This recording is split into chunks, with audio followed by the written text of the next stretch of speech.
Oke, salam dan salam sejahtera. Kita tahu ya, hari ini ada sidang parlimen. Yang mana sidang parlimen ini adalah sepatutnya digunakan oleh ahli parlimen yang berjumlah 222 orang untuk mereka memberi hujah daripada kawasan mereka yang mereka wakili.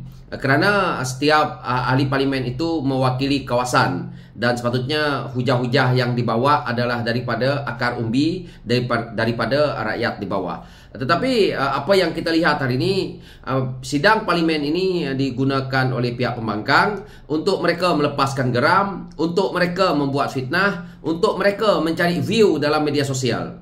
Apa yang terjadi hari ini pada saya sebagai rakyat lihat adalah sangat mengecewakan.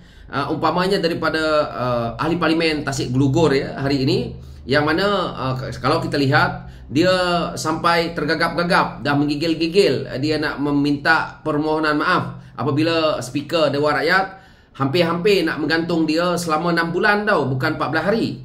Jadi apa yang berlaku di sini, tomahan ataupun orang kata fitnah yang dibuat adalah terlalu melampaui batas yang sepatutnya ahli parlimen menjadi wakil kepada rakyat, yang mana mereka ini diharap datang ke parlimen untuk memberi hujah ataupun memberitahu apa sebenarnya keperluan di kawasan mereka.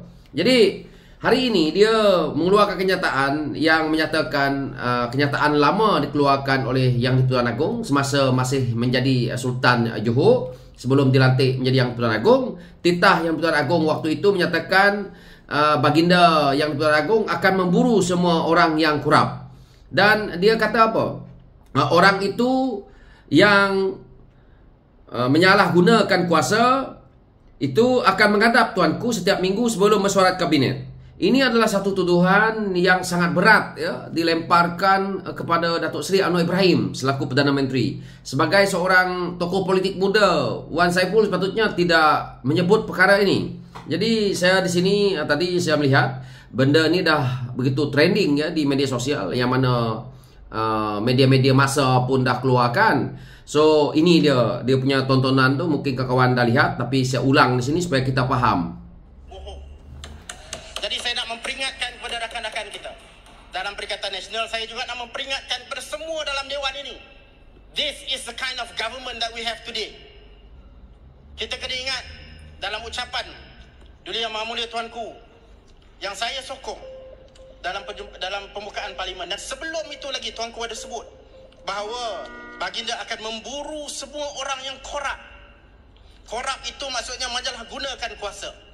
Ampun Tuanku, orang itu yang menyalahgunakan kuasa itu akan menghadap Tuanku setiap minggu sebelum mesyuarat kabinet. Oi, tadi tuduhannya serius. Saya ada tarik balik. Adalah tuduhan serius. Satu tuduhan yang kurang aja. Satu tuduhan serius yang dibawa oleh Tasik Gelugor. Okey. Sangkan. Listen. Tuduhan yang serius. Listen. Tasik Gelugor. Sila tarik balik.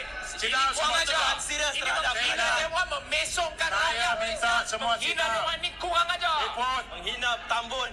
Semua duduk sekatan itu. Baik, ikut. Tan Sri nak minta saya tarik balik. Tasik Gelugor, that is very unkind statement. Okay. Saya bagi warning sekarang, tarik balik. Okay, Sebab untuk menuduh orang korup dalam keadaan yang dia tidak ada bukti. I am warning you now, tarik balik. Tan Sri, Oi, tarik balik lah. Satu, tarik balik. Dua, boleh saya ubah ayat speaker, saya, Tan Sri? tak mau ubah, tarik balik perkataan tadi. Korup, orang yang korup jumpakan tuanku, tarik balik. Okey, saya tarik balik. Okey kan, sila. Ini level ahli parlimen ke macam ni. Okey. Semalam keluar Dewan. Kata aku Baik, kepada silakan. Seri Paduka Baginda Yang di-Pertuan Agong. Baik, Tapi silakan. keluar Dewan. Yes, Ini keluar. tahap ni.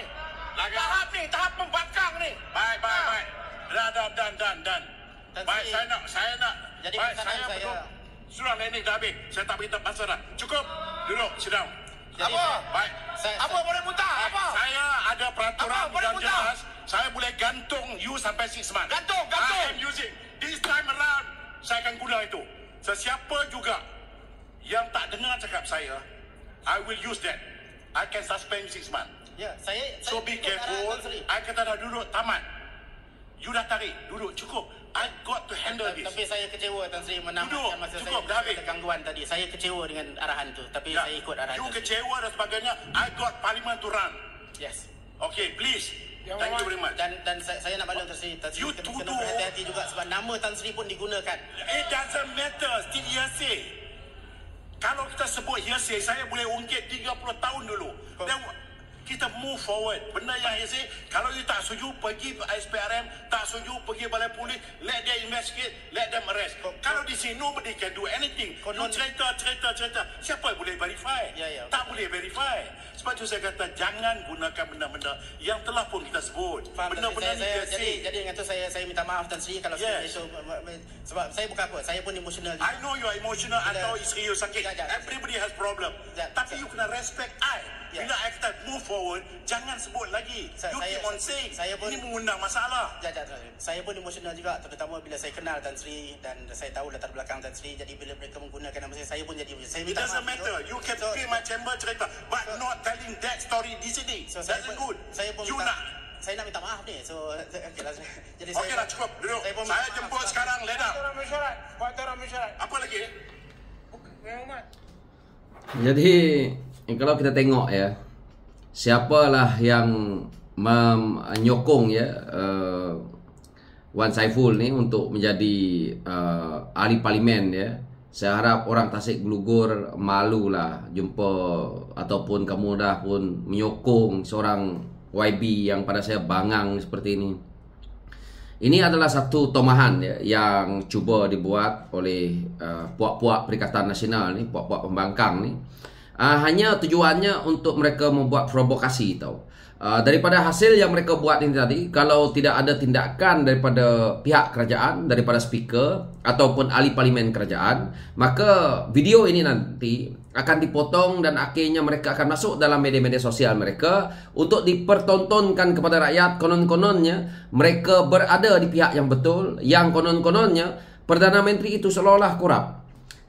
Apa yang dimaksudkan dengan korup ini, kalau kita lihat Wan Saiful seperti mana yang diulas oleh speaker Dewan Undangan pula, speaker Dewan Rakyat ini tadi, dia sepatutnya kalau betul Dato' Seri Anwar Ibrahim korup, dia kena lapor kepada ISPRAM, dia kena lapor kepada pihak polis. Tapi dalam ayat itu apabila dia mengatakan orang yang korup itu akan menghadap Tuanku Agong setiap minggu sebelum bersidangnya parlimen, alamak. Ini adalah satu tuduhan yang berat ya. Seolah-olah tuanku ya bersekongkol dengan Prasuah. Seolah-olah tuanku tutup mata sebelah dengan Prasuah. Wih, gila ni Wan Saiful ni. Ini ya betul-betul permainan politik yang saya tidak dapat gambarkan ya. Dia boleh mengaitkan benda macam ni yang tak ada kena-mengena tau. Dia buat satu tafsiran, dia buat satu andaian bahawa Datuk Seri Anwar Ibrahim mengamalkan korup. Saya tak nampak apa yang dia cakap. Sedangkan dia sendiri berdepan dengan kes mahkamah tau Wan Saiful ni, yang melibatkan korup lah, melibatkan rasuah lah, penyelewengan lah dengan janawi bawah. Dan dia tuduh orang lain yang tak ada bukti, tak ada asas tau. Ini pada saya tak masuk akal. Mungkin dia emosi sebab dia tahu dia akan sangkut. Dan dia tahu kalau dia lambat sedikit ataupun kes di awal berjalan, maka dia akan terima nasib yang sama seperti mana Said Saddiq tau. Sebab dia di bawah umur 50, kemungkinan dia pun akan disabitkan dengan kalau disabit bersalah, dia juga kena hukuman sebat. Jadi dia sekarang ni emosional dan dia menuduh tak tentu hala, dan dia tahu bahawa dia tidak mungkin akan jadi kerajaan, dan dia buat andaian seolah-olah dia tu pernah dibeli ataupun pernah berlakunya daripada pihak kerajaan untuk menjemput dia ya. Seperti mana yang 6 orang itu untuk berada dalam kerajaan, seolah-olah ada sogokan kepadanya. Ini adalah satu andaian ataupun pembohongan yang besar. Wan Saiful juga kena cerminkan diri dia lah. Dia duk cerita tentang isu melompat. Dia duk isu kata ahli parlimen dibeli. Dia duk kata corruption dalam isu seperti itu. Kalau tak berlakunya kata melompat Wan Saiful, kamu orang tak dapat merasa jadi kerajaan. Muhyiddin tak merasa lah jadi Perdana Menteri. Ini adalah hasil penipuan yang kamu orang sendiri dah buat, akhirnya memakan diri. So saya tak nak ulas panjang. So kawan-kawan di luar sana boleh menilai. Inilah seorang ahli parlimen Tasik Glugor yang saya dibanggakan oleh orang Tasik Glugor. Secara rakyat di Tasik Glugor ya merasa malu mempunyai seorang ahli parlimen bodoh seperti Wan Saiful ni. So itu ulasan saya. Sekian, terima kasih. Thank you.